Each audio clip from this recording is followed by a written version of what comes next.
વાત કરીએ રૂપિયા સાથે, ગઈકાલની સારી રિકવરી બાદ આજે ફરી ડોલરની સામે રૂપિયામાં નરમાશ જોવા મળી છે અને જ્યાં શરૂઆતી કારોબારમાં ડોલરમાં 13 પૈસા માફ કરશો ડોલરની સામે રૂપિયો 13 પૈસા જેટલો નબળો થઈને 94.61 પ્રતિ ડોલરની સામે 94.74 પ્રતિ ડોલર ઉપર ખુલ્યો છે અને ત્યારબાદ 94.82 પર કામકાજ. વધારે ચર્ચા કરીશું. એલકેપી સિક્યોરિટીઝના જતીન ત્રિવેદી આપણી સાથે જોડાયા છે. જતીનજી, ડોલરમાં નરમાશ છતાં રૂપિયો પણ નબળો, કઈ રીતે તમે જોઈ રહ્યા છો? જો ગઈકાલે આપણે સારી અમથી એક રેલી જોઈ છે રૂપિયાના અંદર, જેના બાદ આપણે એક એફઆઈએસ નું 2 દિવસથી આપણે ફિગર્સ જોવા જઈએ તો ક્યાંય ને ક્યાંય થોડુંક પોઝિટિવિટીના સાથે સંકેતો જોવા મળ્યા હતા મંગળવારના દિવસે. અને કાલે આપણે થોડુંક એના અંદર પાછું સેલિંગ જોયું હતું, કેમ કે જે ન્યૂઝ ફ્લો જે આવવાના ચાલુ થયા બપોર પછી આવવાના ચાલુ થયા અને બપોર પહેલા જ આઈ થિંક થોડુંક સ્ટાન્સ ક્યાંય ને ક્યાંય જે વીકનેસનું હતું એ કન્ટિન્યુ રહ્યું એફઆઈએસનું. તો એના કારણે રૂપિયા પર થોડુંક દબાણ હતો અને હવે જે એક કાલે અથો સારો અમથો ઉછાળો જોયો છે રૂપિયામાં આપણે, પણ લાગે છે એ થોડુંક હજી આગળ એક્સટેન્ડ થઈ શકે છે ડિપેન્ડિંગ આજે ન્યૂઝ ફ્લો જે ચાલી રહ્યું છે એ કન્ટિન્યુડ રહે. આજે થોડીક નરમાશ છે રૂપિયામાં, કેમ કે થોડુંક પ્રોફિટ બુકિંગ જેવું દેખાય છે રૂપિયામાં મને. સો મોર દેન પ્રોફિટ બુકિંગ આમાં હું બીજું કંઈ નથી જોઈ રહ્યો. 95 ના આજુબાજુ એક મેજર સપોર્ટ મળી ગયો છે રૂપિયાને, મને એમ લાગે છે. અને ટુવર્ડ્સ 94 એકવાર માટે આપણે ટચ કરવા જઈ શકે છે કે જો આમાં કોઈ બીજું રીએસ્કેલેશન જેવું કંઈક અગર ડેવલપમેન્ટ ન થાય તો. જો ડીએસ્કેલેશન કન્ટિન્યુડ રહેશે, ભલે ટોક્સ થોડા આગળ પાછળ થાય, થોડુંક ડિલેડ ભલે થાય, પણ જો આ ડીએસ્કેલેશન રહેશે કન્ટિન્યુઅસલી માર્કેટના અંદર તો ડેફિનેટલી અહીંયાથી તમને રૂપિયાની જે ચાલ છે એ થોડી પોઝિટિવિટી સાથે જ દેખાશે. તો મારું એમ મત છે કે 95 ના આજુબાજુ એક બેઝ સપોર્ટ છે રૂપિયા માટે અને 94.25 94 ના લેવલ્સ જે છે આગળ ચાલતા આપણને જોવા મળી શકે છે અગર આ કન્ટિન્યુડ રહે છે તો આવું સેન્ટિમેન્ટ. ઓકે, તો અત્યારે આપણે જે રીતે જોઈ રહ્યા છે કે જો ડીએસ્કેલેશનની કન્ટિન્યુ થતું જોવા મળી રહે છે એ દિશામાં આગળ વધતી આપણને વાતચીતો દેખાઈ શકે છે. યુદ્ધની જો આપણે વાત કરીએ તો અહીંયા આગળથી આપણે રૂપિયામાં મજબૂતી જોઈ શકીએ છીએ અને 94.25થી 94ના સ્તર આપણને જોવા મળી શકે છે. 95ના બેઝને હવે રૂપિયામાં બની ચૂક્યો છે. તો આ આપણે રૂપિયાની ચાલની ખાસ વાત કરીએ. અત્યારે ખાસ અસર જે છે એ ઈરાન અને યુએસની વચ્ચેની શાંતિ વાર્તાઓની આવી રહી છે અને ત્યાં ખાસ નજર બનેલી રહેશે. પણ ક્રૂડની વાત કરી લઈએ. ક્રૂડમાં પણ આને જ કારણે ખાસી વોલેટિલિટી આપણે જોઈ રહ્યા છે. ક્રૂડ ઓઇલમાં 12%ના ઘટાડા બાદ કિંમતોમાં સ્થિરતા આવતી જોવા મળી છે અને બ્રેન્ટના ભાવ અહીંયા આગળથી જો આપણે વાત કરીએ તો 0.5%ની આસપાસની રિકવરી સાથે 101.93 ઉપર પહોંચી રહ્યા છે. એટલે હવે $102નું કામકાજ તરફ બ્રેન્ટ આગળ વધી રહ્યો છે. નાઇમેક્સની વાત કરીએ તો $95 ઉપરની કિંમતો અને એમસેક્સની વાત કરીએ તો 9058.45%ની મજબૂતી સાથે. ત્યારે યુએસમાં સતત ત્રીજા સપ્તાહે ક્રૂડની ઇન્વેન્ટરી 2.3 મિલિયન બેરલ પ્રતિ દિવસથી ઘટી છે અને બીજી તરફ ઈરાન યુએસના પ્રપોઝલ પર વિચાર કરી રહ્યું હોવાથી કિંમતોમાં ઉતાર ચઢાવ દેખાઈ રહ્યા છે. જતીનજી, ક્રૂડમાં આપણે ગઈકાલે ઘણો મોટો ઘટાડો જોયો, 12% જેવો ઘટાડો. ત્યારબાદ આજે જે રિકવરી આવી છે એ થોડું શોર્ટ કવરિંગ તરીકે જોવું જોઈએ. જે ઇન્વેન્ટરીના આંકડા આવ્યા છે એ આપણે પાછલા ખાસા વખતથી જોઈ રહ્યા છે કે ઇન્વેન્ટરીના જે ડેટા આવે છે એની વધારે અસર નથી દેખાતી અને ક્રૂડ મોટે ભાગે અત્યારે તો આ યુદ્ધની અપડેટને જ રિએક્ટ કરી રહ્યું છે. તો ક્રૂડમાં જે થોડી રિકવરી દેખાય છે એને કેવી રીતે જોવી જોઈએ અને આગળ તમે ક્રૂડ માટે કઈ રીતની સલાહ આપશો? જો ક્રૂડની રેલી જે છે ક્યાંય ને ક્યાંય એક્સટેન્ડ થઈ છે અહીંયા સાથે પોઝિટિવનેસ સાથે આપણને અપડેટ જોવા મળ્યા છે ક્રૂડના અંદર.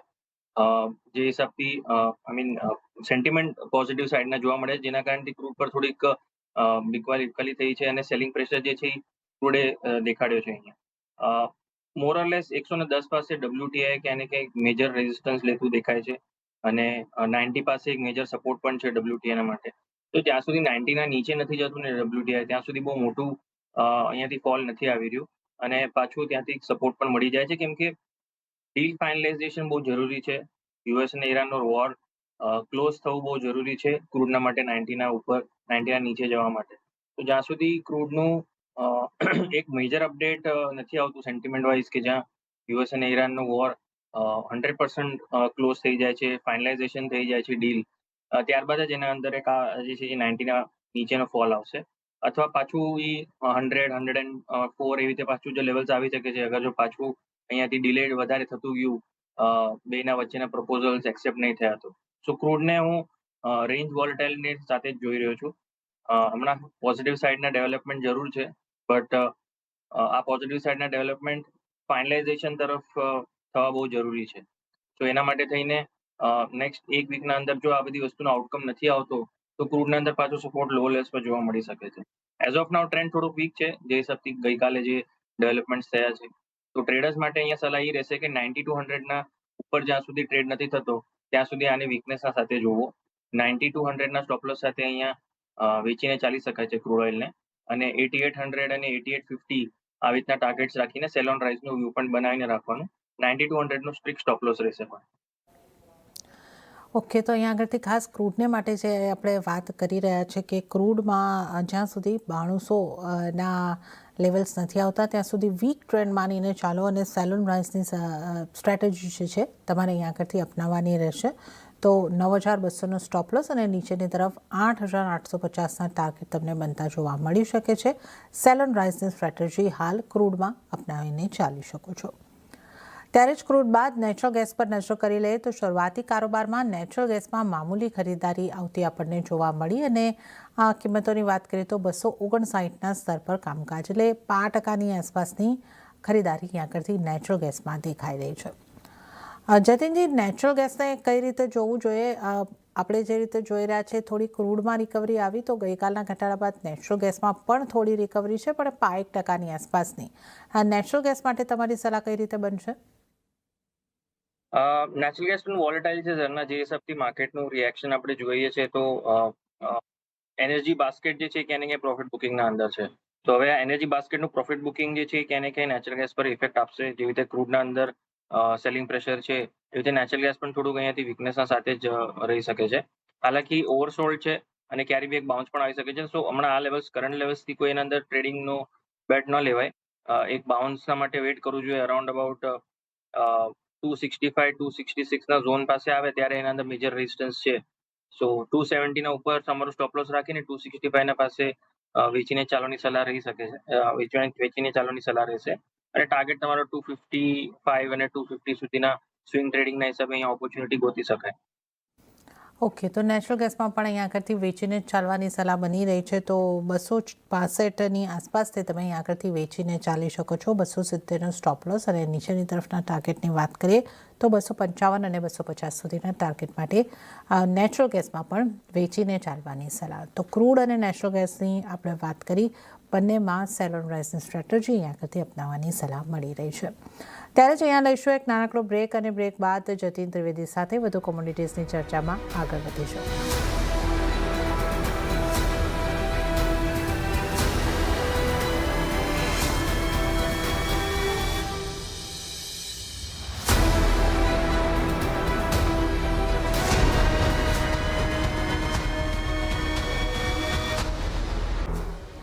બ્રેક બાદ કોમોડિટી લાઈવમાં આપનું ફરી એક વખત સ્વાગત છે, અને આજે કોમોડિટીઝની ચર્ચા કરવા આપણી સાથે જતીન ત્રિવેદી જોડાયેલા છે. સોનાના કામકાજની વાત કરી લઈએ તો સોનામાં ખરીદારી આગળ વધતા સ્થાનિક બજારમાં ભાવ 1,52,000ને પાર પહોંચ્યા છે, જ્યારે કોમેક્સ ઉપર આપણે વાત કરીએ તો 4700ની ઉપર સોનામાં કિંમતો આપણને જોવા મળી રહી છે. અહીંયા ડોલર ઇન્ડેક્સમાં દબાણની પણ અસર એક સોનાની ઉપર બની રહી છે. તો આપણે હવે સોનાને કઈ રીતે જોવું જોઈએ? સોનામાં ગઈકાલથી મજબૂતી આવી છે અને આજે પણ કન્ટિન્યુ થતી દેખાઈ રહી છે. તો જે સોનું આપણે 1,49,000 સુધી નીચેની તરફ પહોંચતા જોયું તો 1,52,000ની ઉપર હવે આપણે જતીનજી જોઈ રહ્યા છે. તો અહીંયા પણ આ યુદ્ધના ડીએસ્કેલેશનની સંભાવનાઓને કારણે મજબૂતી આવી છે. કઈ રીતે તમે જોઈ રહ્યા છો? ડોલર ઇન્ડેક્સમાં થોડી નરમાશ છે, એની કેવી અસર રહેશે? તમે સોના માટે હવે આગળ કઈ રીતે સલાહ આપશો? યુએસએફથી સેન્ટિમેન્ટ વાઇઝ અને ટ્રેન્ડ વાઇઝની અગર આપણે વાત કરીએ તો ડેફિનેટલી જે વોર સાઇડનું જે ઇફેક્ટ્સ છે, અને ડીએસ્કેલેશન થવું, અને સાથે સાથે જ વોર એન્ડ થવું, અને યુરેનિયમ પર લઈને અને ન્યુક્લિયર પર લઈને અગર બે જણની યુએસ અને ઈરાનની બેની સહેમતિ થઈ જાય છે, એના કારણથી આ ગોલ્ડના માટે એક સારો એ સાઇડનો આઉટકમ મળ્યો છે. જ્યાં આપણે જોયું છે કે રિસન્ટ ડેવલપમેન્ટ જે થયા હતા એ ક્યાંય એસ્કેલેશનના હતા. પછી એપ્રિલ મંથના અંદર આપણે એક સીઝ ફાયરનો દોર જોયો કે જ્યાં ગોલ્ડે સ્ટેબિલિટી પકડી, અને હવે સ્ટેબિલિટી પછી થોડુંક બ્રેકઆઉટ તરફ નું જર્ની બતાવી રહ્યું છે. તો અહીંયાથી મને લાગે છે પોઝિટિવ સંકેત છે એઝ ઓફ નાઉ. જ્યાં સુધી 1,48,000 ના ઉપર ટ્રેડ કરે છે ત્યાં સુધી ગોલ્ડને થોડુંક હું પોઝિટિવ સાઈડના સંકેતોથી જોઈ રહ્યો છું અને જે હિસાબથી ડેવલપમેન્ટ થયા છે. અને સાથે જ આપણે ઇન્ટરનેશનલ માર્કેટમાં સાની બજારમાં જોઈએ છે, કોમેક્સમાં જોઈએ છે તો ક્યાંય ને ક્યાંય 4500 પાસે એક સ્ટ્રોંગ સપોર્ટ લેતો દેખાઈ રહ્યો છે. તો 4500 ના ઉપર જ્યાં સુધી ટ્રેડ કરે છે કોમેક્સમાં અને 1,48,000 આપણા ઘરેલું બજારમાં, ત્યાં સુધી મને લાગે છે કે આ સેન્ટિમેન્ટ અને ટ્રેન્ડ જે છે એ ક્યાંય ને ક્યાંય પોઝિટિવ સાઈડનો સંકેતો રહેશે અને હાયર સાઈડ પર પાછું 4800, 4900 સુધીના ઝોન્સ અને 1.55 અને 1.57 આ જે છે લેવલ્સ ઉપરના સ્તર પર આપણને જોવા મળી શકે છે સોનાના અંદર. તો બાય એન્ડ ડિપ્સનું માર્કેટ મને ફિલહાલ દેખાઈ રહ્યું છે.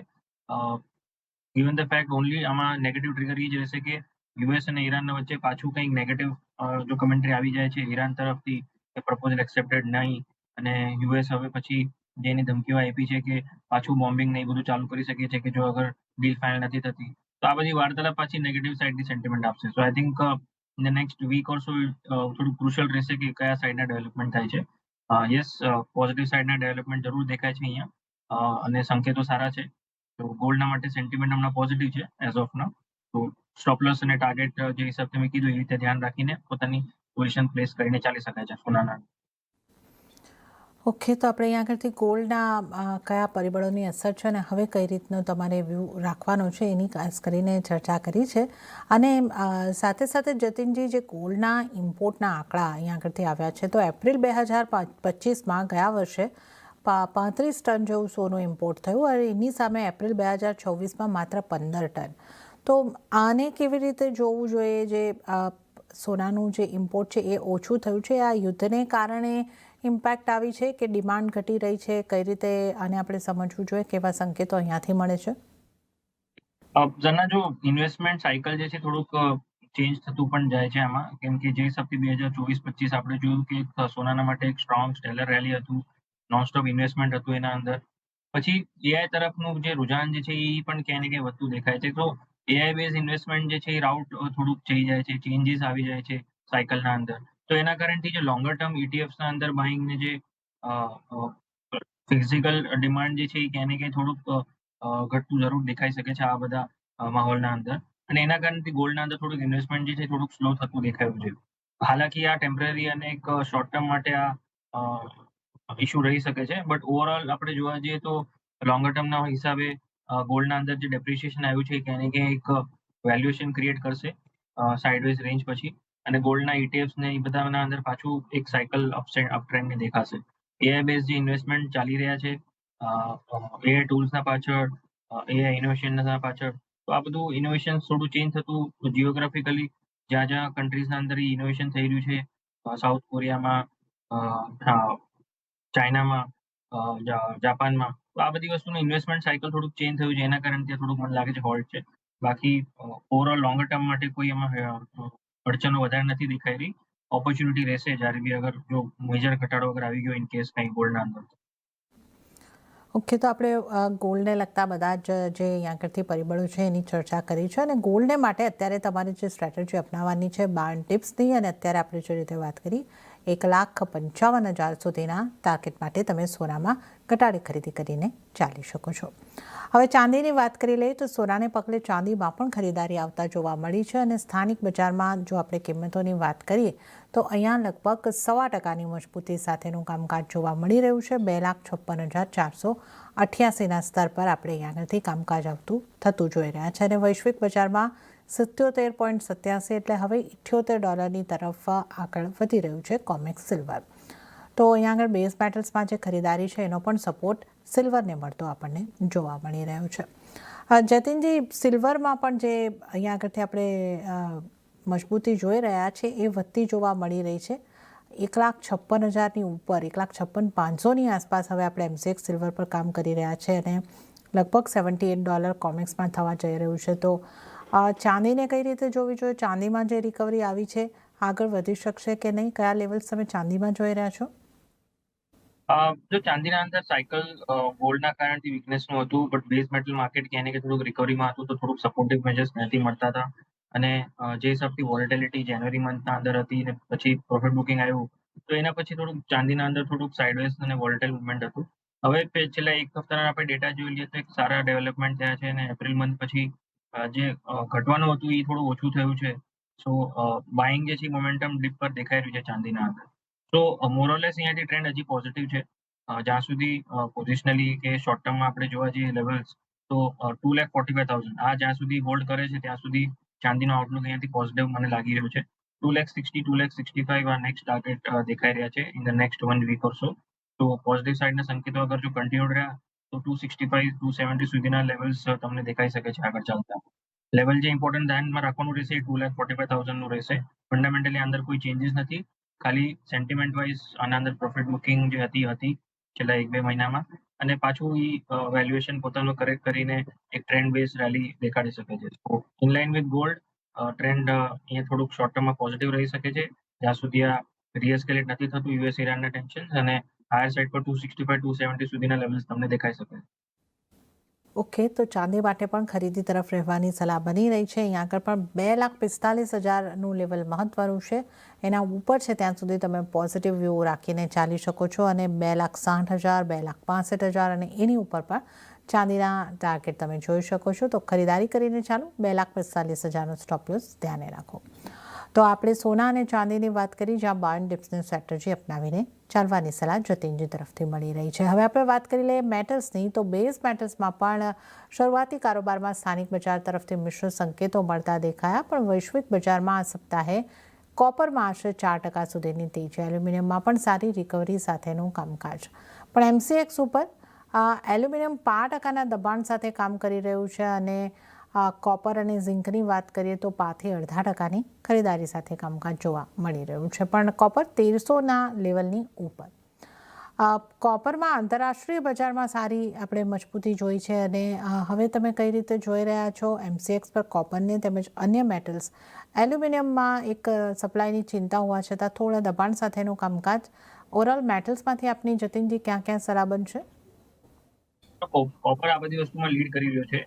એપ્રિલ મંથ આખું સાઇડવેઝ, માર્ચ થોડુંક પ્રોફિટ બુકિંગ, બટ એપ્રિલ આખું સાઇડવેઝ મોમેન્ટમ પછી હવે થોડુંક ટ્રેન્ડ બિલ્ટઅપ થયો છે. ગઈકાલના દિવસે એક બ્રેકઆઉટ પણ આવ્યું છે પ્રાઇસના અંદર. મને લાગે છે આ 1280 નો લેવલ જ્યાં સુધી હોલ્ડ કરશે ત્યાં સુધી ટ્રેન્ડ પોઝિટિવના સાઇડના સંકેતો જ દેખાઈ રહ્યા છે આના અંદર. હાયર સાઇડ પર 1,340 1,350 નેક્સ્ટ રેઝિસ્ટન્સ છે એનો એક્સટેન્ડેડ લેવલ્સના હિસાબે અને 1280ના ઉપર જ્યાં સુધી હોલ્ડ કરે છે ત્યાં સુધી લોંગ પોઝિશન હોલ્ડ કરીને ચાલી શકાય છે. જેણે હમણાં રિસેન્ટલી લીધું હોય.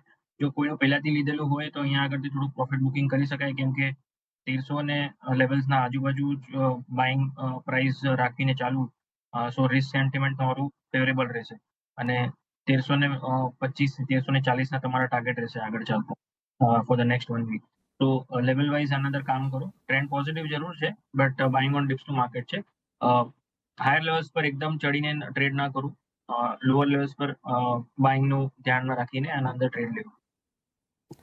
ઓકે, તો અહીંયા આગળથી કોપરની જો આપણે વાત કરીએ તો ઘટાડે ખરીદી કરીને તમે ચાલી શકો છો. મેટલ ઉપર પણ આપણે ઓવરઓલ એક વ્યૂ જતીનજીનો લીધો છે અને ત્યારે જતીનજી આપનો આભાર અમારી સાથે જોડાવા બદલ અને તમામ કોમોડિટીઝ અંગે ચર્ચા કરવા બદલ આપનો આભાર. અને